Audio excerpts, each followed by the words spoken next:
Or morning people. I'm not talking about that, but I'm wondering. I'm talking about when you wake up in the morning, all you think about what is wrong with life, with day, with the people.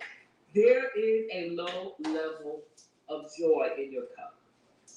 And you got to get what you need to get from God. You begin to wait on the Lord. Begin to minister to the Lord. Begin to worship God so your joy levels can be full, and sip on that cup of joy. Sip on that cup of joy.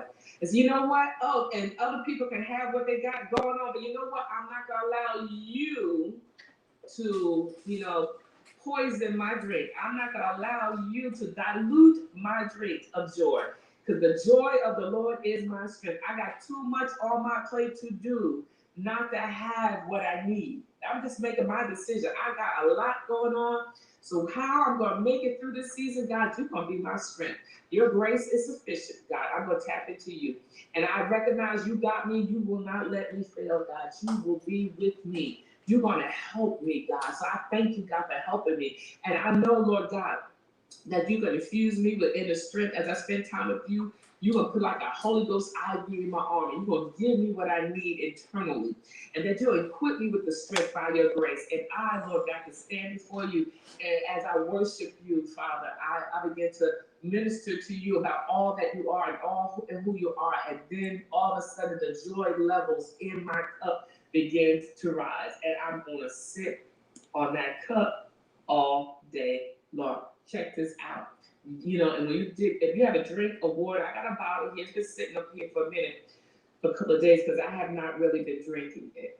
But when you sip on it and you drink it, the level of this water will diminish. It will go down. Yes. And if you get really low, that means you need more water, right? If this bottle is empty, I'll go grab another one.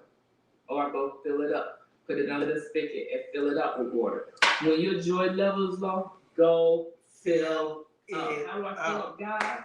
I give you praise, God. Yes. I give you glory, God. What a mighty God. Oh, yes. All right, let me get to read. This is so good. I'm in women's Bible study every Friday. So making God. Glory to God. And as I begin to minister to God, begin to speak, we're about to get into this first songs, make a melody in my heart unto God. The joy, the foundation of the Lord becomes my strength. Yes. Thanks for joining me. We are about to do some reading. We are on day 5 of our reading. We're on day 5. And we are reading The 9 Laws of Success. The 9 Laws of Success was by Stormy Wellington. The 9 Laws of Success. That's what we're reading. Hey.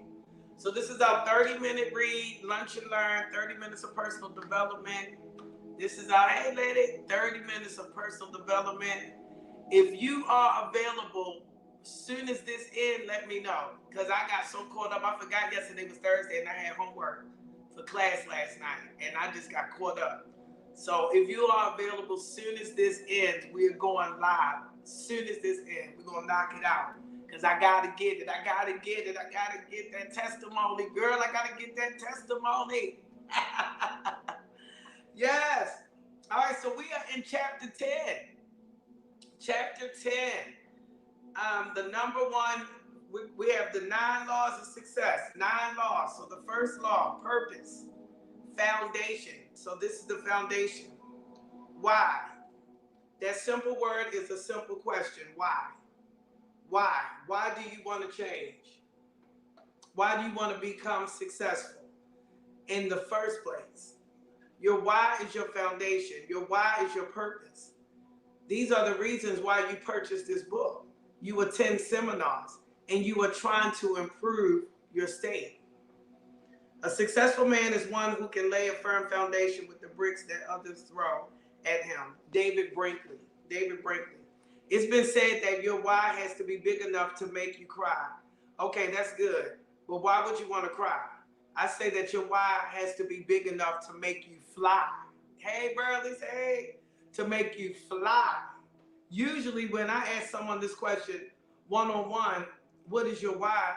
They'll tell me that their why is their family, their children, of course. and then their spouse or partner. That's the answer that everyone gives, and it sounds right. But what I want you to think about is your why. And if I can help you a little bit before you answer, your why has to be bigger than you. I really discovered back in 2011 when I was broke, fat, depressed, lonely, feeling abandoned, just plain old broken. But 7 months later, I was back on track and on my way to earning more money than I ever had before. Remember when I said earlier that back in 2011, I had some things to work on for myself. Well, one of these things was my vision. I decided then to engage in a vision bigger than myself, because if it was bigger than me, bigger than my family, then no one or no thing could get in the way of stopping it from happening, not even me. That's why you must do. You need to find a vision bigger than yourself and add this affirmation. Stormy Wellington. I've decided to engage in a vision bigger than myself so that nothing and no one could ever get in my way. Welcome, welcome, welcome to the reading. I've decided to engage in a vision bigger than myself so that no one or no thing can get in the way. Once I understood that, I came to the realization that when I made my move, the next time, it was going to be bigger than me. That was the only way I could ensure that nothing and no one, including myself, could get in the way of what I desired and deserved. The vision of your why. It is important that you embrace this concept because this has to be a part of your vision. And everything in life begins with a vision. We're going to talk about visualization and another law of success. So as you begin to really study your why, ask yourself a few questions. What is it that you believe you are purposed to do? Why do you believe that God created you? And what is his plan for you? What is that you want to manifest in your life? It may take you some time to really think about this and come up with your why, because most of us were taught and trained to work in self-preservation mode. Most of us were raised to just think about ourselves. But you know Newton's law. For every action, there is an equal and opposite reaction. Hey, Tanya. And it's an actual opposite reaction. Well, the same is true when you're searching for your purpose. If you help others get what they want, you will ultimately get what you want. And that is the truth. One of the main keys to success is the more people you help, the more money you make. The more people you help, the more money you make. So I know for sure this is happening to me because my why became bigger than me.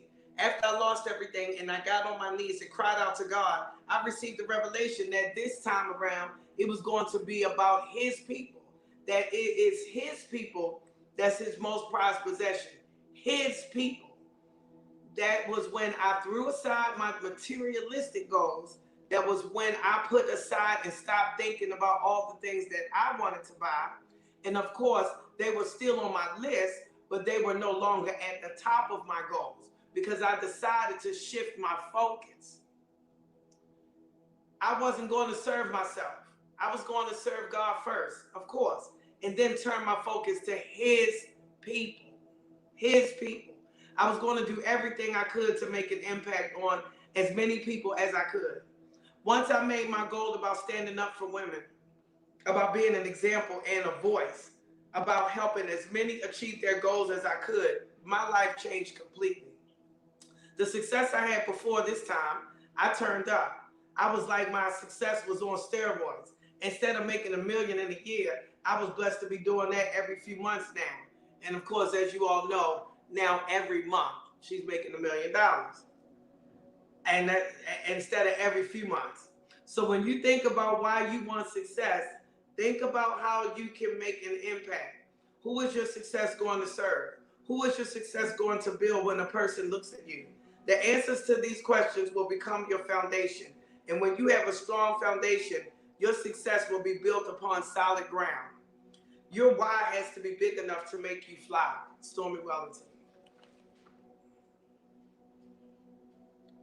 Your why has to be big enough to make you fly. We have plenty of time to go to the next one. Chapter 11.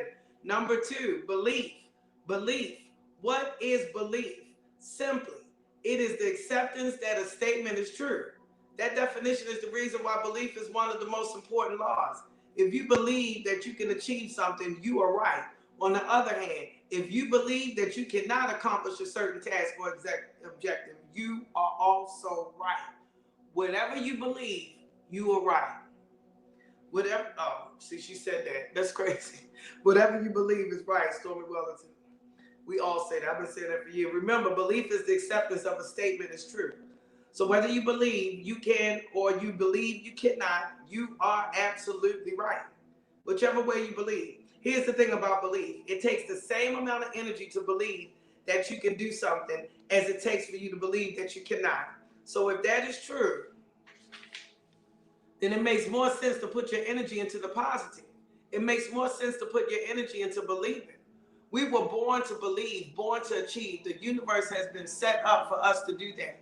Everything around us is in a constant state of evolution, a constant state of growth. If everything around us is growing, God certainly wants us to do the same. He wants us to consistently create a constantly evolve. He wants us to consistently create and constantly evolve. If you are not creating, if you are not evolving, then you are not growing. You're not doing what God has called you to do. Y'all have heard that before. I was saying if you're stagnated, y'all have heard this before, literally just said this. And so when you're not in that place of doing what you're supposed to do, it will be difficult for you to believe. If you really want to do something, you'll find a way. If you don't, you'll find an excuse, Jim Rohn. Creating positive energy. Knowing this, every day when I wake up, I applaud. That's right. After I meditate and am intentional about my day, I sit up in my bed and I clap my hands. I don't care what is going on in my life, because the truth is, we are not going to feel on the top of the world every day. But by taking that action, by applauding, I can shift my energy before I even get out of bed. Whenever I'm feeling sad or mad or discouraged, yes, every once in a while, I may have that feeling too. I do this action to pump myself up. I start clapping. Then I get up and I start moving. I start jumping. Because if you act enthusiastic, you will become enthusiastic. I do all of that to create positive energy. Sidebar. You all have learned from me what clapping does. You know, I told you when you start clapping spiritually, it pierces the ears of the enemy. So when you start clapping, that enemy's like literally so mad that he's going to run away from you and not be around you that day. So you will see that that day will be so much more joyful, because he'd be like, oh, I'm not going to be around her with all that clapping. She don't even know what she's doing. I remember when I first read this and I said, she probably, because she didn't put that in here. So she probably has no idea that you're piercing the ears of the enemy by clapping. I love it. It's all about energy. As humans, we are energy, and energy can never be destroyed. It can only be transferred. So daily, I make the decision to exude only one kind of energy. And it's all about PMA for me, positive mental attitude. A positive mental attitude always allows me to search for and see the good in every situation. I said search for, because sometimes the good is not obvious. Sometimes the good is not right in front of my face. And because I don't see the good immediately, I don't want to have the negative reaction to it. So whenever I have to look at a situation, instead of going off, I settle down. And in a quiet mental space, I once again ask myself those three questions. Is this situation going to make me happier, make me richer, or bring me closer to God?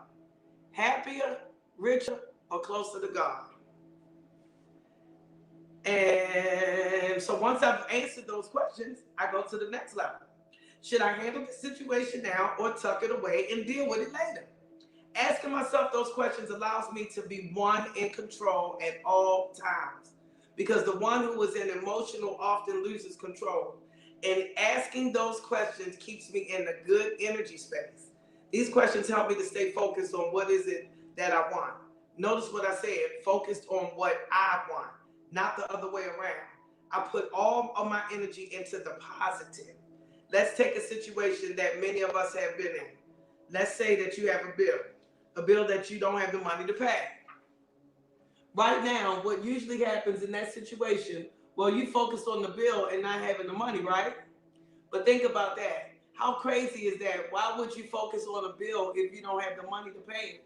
Then ask yourself this question. How many times have you been in that situation before? And how many times has the situation worked out? How many times have you found the money? The money came to you somehow, some way. You know, I tell y'all, get the how out the way. So knowing this, there's no need to look at your light bill and start tripping about it. No need to look at it and say, oh God, what am I going to do? No need to start crying or to become depressed, worried, or sad.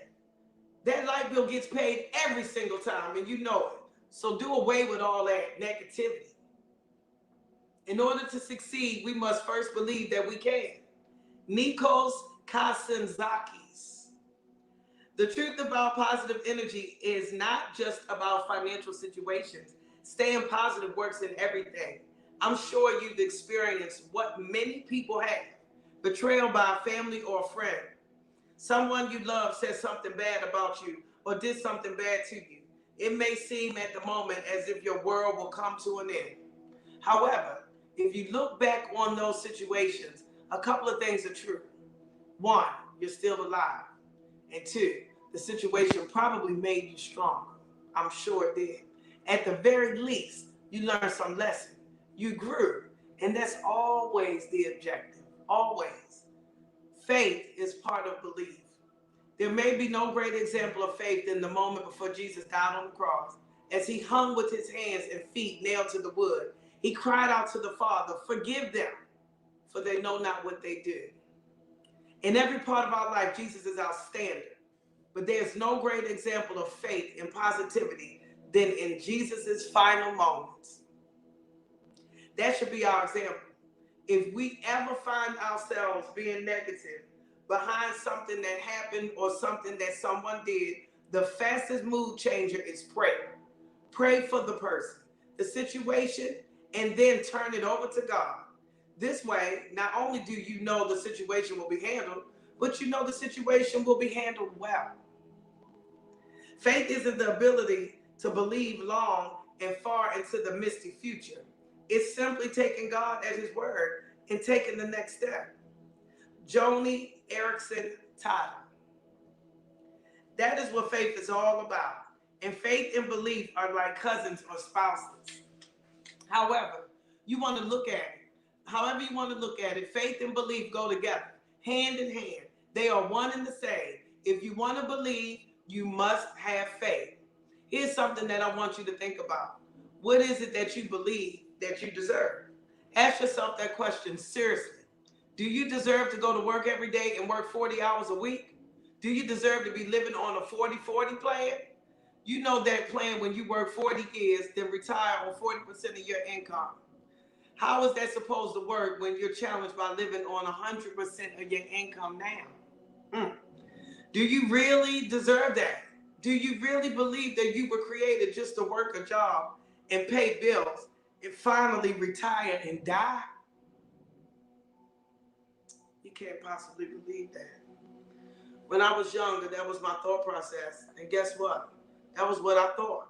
So that was what I received.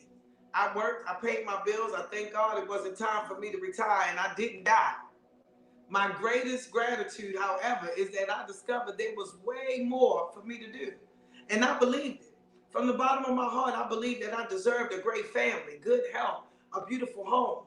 I believed that I deserved prosperity with millions of dollars in the bank. And I deserved good relationships. Oh, and let me not forget, I believed that I deserved to be loved. I believed I deserved to be loved. With those beliefs in mind, I wake up every day saying to myself, hey, welcome, welcome. Reading the 9 Laws of Success. I believe with those beliefs in mind, I wake up every day saying to myself, I deserve it. I deserve it. Because of that mindset, I am in a constant state of not only gratitude, but my mind and my energy is in a constant state of attracting all the good that I deserve and all the good that I desire. Because I believe. I'm in a constant state of receiving all the good that I deserve and all the good that I desire. That's an affirmation that you should always say. I know I will receive what I believe because God knows That's why it's so good to be reminded. God knows that he can trust me. Remember, I told you that I was going to focus on his people. Well, I've done that, and I've received his favor and his grace. My goal is to always do that. Developing an I deserve it mindset. Developing an I deserve it mindset. One of the things I want to point out here, though, is that to this point, I've been using deserve in a positive light. And that's how it should be. However, the definition of deserve is that what you deserve can be either a reward or a punishment. Let that seep in for a moment. Reward or punishment. Make sure that what you deserve are rewards. With that in mind, what I want you to do right now is write down 3 things. This is what I told y'all you'll be doing some type of homework over the weekend. I want you to write down 3 things that you believe you absolutely deserve. I'm not talking about small things, because this is what you will come to realize. Once you truly believe that you deserve it in your heart and in your mind, you will see your desire come to fruition. So I want you to write down 3 things that you believe you absolutely deserve. Absolutely deserve. If money wasn't an issue, if none of that was an issue, and you feel like you deserve this, not thinking about how much it costs, not thinking about none of that, but you believe in your heart and soul and mind. Well, your soul, your mind, your will, your emotions, you believe it. Write it down. Write it down. I would recommend not starting with material things. Begin your list with the things that can change your life. Good health, prosperity, thriving relationships. Then for the next 30 days, look at this list daily. Get the 3 things you truly desire down into your soul. Push away all negativity, any negative thoughts that seep in, telling you that you do not deserve this, that it will never happen. And I can promise you, you will begin to see, you will begin to manifest exactly what you believe you deserve. It's a law, y'all. It's the beginning of success. Believe it, and you will achieve it. Believe it, and you will achieve it. I've been listening to Dr. Eric Thompson, E.T., an American motivational speaker. I can't wait to see him for over a decade now. I've listened to his audios and watched his YouTube videos. In the way I've been studying him, he's been my mentor in my mind. He just didn't know it. However, I love the way he spoke. And one of the greatest things I learned from Dr. Thomas is that you've got to want to succeed as bad as you want to breathe. Let that pearl of wisdom sink in. I had an opportunity to be in Dr. Thomas's presence to attend an event. And if you can believe it, I almost didn't go because I had so many things going on. But I said, who would turn down an opportunity to be in the room with Eric Thomas? So I went. But not only did I attend, I put it in my mind that I deserved to be there. Once I did that, all kinds of doors opened for me. I ended up not only meeting his team, but meeting Dr. Thomas as well. And remember how I put it into my mind that I deserved to be there? That positivity led me to not only having a conversation with Dr. Thomas, but having lunch with him as well. That meal led to a professional relationship where in the last 3 years, we've been connected. However, it doesn't end there. When I was putting on an event, I began to think about all that Dr. Thomas had to offer, and I thought the women who were attending my event deserved to meet him as well. It was just a thought that came into my head. There was no rhyme, no reason. It was just that I wanted the people attending my event to share his energy. So because I believe that I deserved, I contacted Dr. Thomas. I pulled out my cell phone, and in the humblest and most professional way, I texted him and said, I need your help. We need your help. Then I put my phone aside and continued with my day, I believe that I deserve to have Dr. Eric Thomas at my event. Within 5 minutes, Dr. Thomas texted me back. Well, honestly, I was not surprised. My energy, my thoughts, everything was positive. I had that PMA, and everything within me was centered on I believed and I deserved it. Not a single negative thought, not a single what if or why me came into my mind. Dr. Thomas's text said, what do you need? And I told him exactly what I wanted, what I believed, what I deserved. I want you to speak at my event. After just a little more discussion, Dr. Thomas was the keynote speaker at my next event. What I want you to understand in this moment is that I didn't go through a lot of back and forth with myself. And as I already said, there wasn't a lot of rhyme and reason to my request. I didn't know Dr. Thomas like that, and he is a huge motivational speaker. There was really no reason for a man of his stature to attend my event, except that I believed it and I deserved it. And more importantly, the women attending my event deserved to see and hear him too. His attendance at my event was huge, but this is what I know. The size of my belief determined the size of my success. I believed, and he was there. I think anything is possible if you have the mindset and the will and desire to do it and put the time in. Roger Clemens. You all know my story of believing. You all know about my experience with Mary J. Blige. You all know ending up on Amazon Prime. I'm still getting text messages. People are just seeing it still. So it's crazy. I wake up in the middle. I'm talking about the last one texted me the other night, 3 o'clock in the morning. I'm like, what in the world are you doing up at 3 o'clock in the morning watching Amazon Prime, which was 4 o'clock in the morning in Baltimore. He was in Baltimore texting me. I'm like, what? So I'm like, I know this. I know this. If I don't know nothing else, you know, they always ask us, hey, thanks for joining. We're reading the 9 Laws of Success. You know, they always ask, what is it when, you know, I'm in my speakers training? What is it that you can talk about for hours without notes, without blinking, without getting tired of it? And I just was like, ain't nothing else I can talk about but believing. The power to believe. I'm nasty with it. When I say I'm finna do it, it don't even matter how. I get the how out the way. I do my prerequisite. It's your will, it's your bill. God, is it your will for me to go? Is it your will for me to do this? Is it your will for me to be there? Is it your will? Then I appreciate you paying that bill for me. Thank you, because I'm employed by him. If it's his will, it's his bill. Wherever he leads, he feeds. Wherever he guides, he provides. So he guided me there, he provides. So I just be believing. Y'all, I'm telling you, I can tell you some supernatural stories.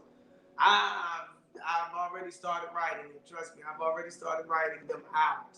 Supernatural, from the inauguration story to even the truck story, to the, not this one, but my red truck years ago. Just all kinds of stories I can tell you. The Mary J. Blige story. I can tell you, I believe. That's all I know is believe. Jumping into your positivity. I already shared with you that in the mornings I clap, I get moving, I jump around. That's where that yes from Tony Robbins, yes, yes, yes, yes, yes, yes, yes. When we do that in the morning, I learned that from Coach Stormy. When we do that, that's where I got it from, of course, from Tony Robbins. It is the way I start my day and the way I've been doing that ever since I attended the Tony Robbins seminar. I attended that seminar back all of those years ago when I was in a really bad space. It was at that time when I was at the bottom of my valley, feeling totally depressed, completely broken. Someone gifted me with a ticket to a Tony Robbins seminar. I wasn't all that excited about attending. I mean, what did Tony Robbins have to offer me? I was a black woman. That was the negative part of my brain told me. That's what the negative part of my brain told me. Still, because I heard about Tony Robbins, I attended. It was free after all, and those tickets were expensive. But even knowing that, my attitude didn't change. When I got there, I walked inside that room with more than 5,000 people, and I didn't see 10 black faces. I sat in the middle of the room feeling uncomfortable, wondering what in the world was I doing there? Like, why? Thank you, hey there. Wow, what am I doing there? But then I started talking to myself. I said, if I was going to be there, I needed to be there. I needed to be in that moment and receive whatever message was meant for me. It didn't matter whether Mr. Robbins was white, black, green, yellow, or blue. If he had something to say to me, I needed to hear it so that I could receive it. Once your mindset changes, everything on the outside will change along with it. Steve Maraboli. So I decided to embrace the experience. And as I sat there, Tony Robbins began jumping up and down. And then people started following him and doing the same thing. I'm not kidding. All around me were people jumping up and down. Grown people acting like children. Can you imagine? In my mental state, me watching adults who paid good money to come to this seminar jumping up and down. Then Mr. Robbins stopped jumping and explained it. It's all about changing your state, he said. When you jump up and down, that activity sends endorphins to your brains. And endorphins are internal chemicals that induce feelings of pleasure and bring positive energy. Yes, yes, yes, yes, yes. When Tony Robbins began jumping again this time, I jumped too. That was 7 years ago, and I'm still doing it today. Jump, yes, yes, yes, yes. I'm telling y'all, it changes your state. Jump. I'm still doing it to this day. And Tony said jumping gets me moving, gets me excited, and once those endorphins get into my brain, I'm telling you, from that moment to this moment today, I am a multi-millionaire. I jump all the time. I jump at home on my trampoline. I jump when I'm away. Without my trampoline, I have people jump at my events. So believe that you deserve it. Believe, and the universe will serve it. The universe will serve it because the universe serves you. We don't pray to the universe. The universe will serve it. The universe got to cough up what you command it to. That's why you don't pray to the universe. You pray to the God that created the universe so that the universe can cough it up. All right, let's get it. This was awesome.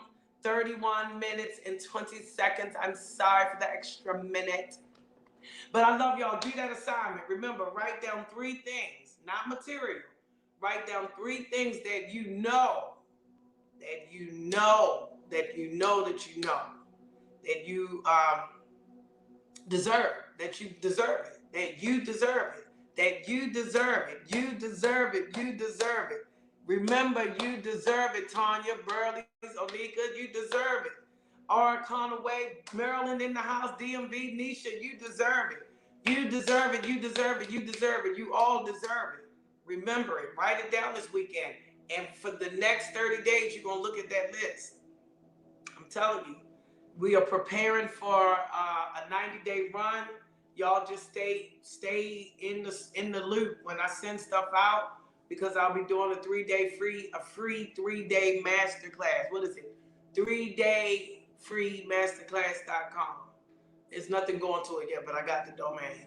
I couldn't believe it was available. I was like, this is insane. I know it's God. I was like, this domain is not available.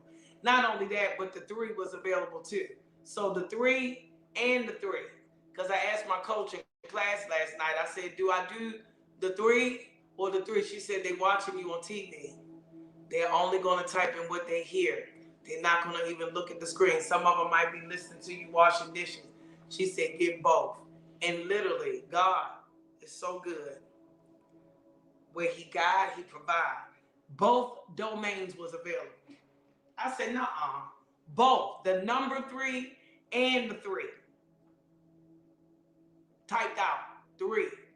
3-day free masterclass.com. 3-day free I'm going to be on TV saying 3-day free masterclass.com. This is why, which is why, y'all are practicing my media training, which is why we have our 3-day free masterclass. And you can visit 3dayfreemasterclass.com and sign up for free. Hey!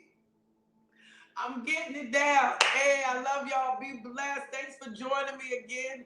We'll be back on Monday and at 12 noon, 1 o'clock Eastern, 12 noon my time. I'm in Houston. 12 noon Central, my lunch and learn. My lunch and learn right here. 30 minutes of reading, 30 minutes of personal development. And I knew I was going to read this book, and I wanted y'all to tag along. I was reading this book before August was over. I knew I had to hit the reset button. Anytime you got to hit the reset button, find out whatever it is you need to do it. This is one of the things I have to do it. I really, really am going to get into this teaching. God really released me to do it today. He talked to me about it. I listened to him, and I was like, I have to do it. I have to tell my story. I don't care how I get judged by other people and beat down. I'm telling you, people going to come for me, but I don't care. Praying alone did not do it for me. Did not take me out of depression. Did not take me out of a state of worry and a state of whatever. It was me blending meditation with prayer. It was me blending meditation with the word of God. I'm sorry. You're welcome. Thank you for joining. Mwah. Be blessed. See you Monday. So I have to share it. I'm going to develop it and see how I want to develop it. I'll probably do a few of them, but I'm definitely going to be doing a Patreon in September, period. Because the next book, not the next one, but the 2 books that I'm reading after that, Patreon only. Them 2 books that I'm reading after that, Patreon only. I'm telling you, because I know a lot of people that already got that book, and I'm going to be real, y'all. I don't want to say this word because I've been saying I'm not going to say this word. But they not finna read that book. My homeboy guy said, you ready yet? No, I'm going to start reading this such and such. Y'all ain't reading that book, but y'all will listen to me read it. I'm telling you, people that got that book, they ain't ready. So I'm going to read that book in Patreon. And then the one after that, I'm not telling that one. I'm just not telling that book. And then the one after that is Curtis Jackson's book, 50 Cent, that book. Literally one of the books that changed my life too. That book's so nasty. That book's so cold. That's going to be the book that just finished me off around November. That should be around November, December time, just to get me all the way ready again for the new year. So I'm excited. Let's go. So I'll see y'all Monday. Mwah. Onika, let's go. If you got time, text me if you got time. Love y'all. Let's do it.